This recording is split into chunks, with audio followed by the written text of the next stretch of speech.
বিসমিল্লাহির রহমানির রহিম। পরম করুণাময় ও অসীম দয়ালু আল্লাহর নামে শুরু করছি। আশা করি আপনারা সবাই সুস্থ ও নিরাপদে আছেন। আজকের দোয়ার আমলটি করলে আল্লাহ চাহেন তো 40 দিনের মধ্যে ধনী হবেন। ভাই ও আমার বোনেরা, ধনী হওয়ার পরীক্ষিত দোয়ার আমলটি এখন আমি বলে দিচ্ছি, মন দিয়ে শুনবেন। আজকের আমলের দোয়াটি আপনারা শুধুমাত্র 5 ওয়াক্তের নামাজের পর আমল করবেন।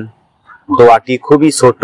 দোয়াটি হচ্ছে আল্লাহুম্মা ইন্নী আউযু বিকা মিনাল কুফরি ওয়াল ফাকরি।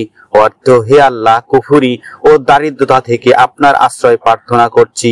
এই দোয়ার আমলটি আপনার নিয়মিত করলে জীবনে কল্যাণ ও প্রাচুর্যতা অর্জিত হবে ইনশাআল্লাহ। এখন মন দিয়ে শুনুন দোয়াটি 5 ওয়াক্তের নামাজের পর কতবার পাঠ বা তেলাওয়াত করবেন। ভাই ও আমার বোনেরা, আজকের আমলের দোয়াটি আপনারা মাত্র 3 বার পাঠ বা তেলাওয়াত করবেন। সর্বশেষ দরুদে ইব্রাহিম বা যে কোনো একটি দরুদ শরীফ একবার পাঠ করবেন। ইনশাআল্লাহ চোখের পলকে ধনী হবেন।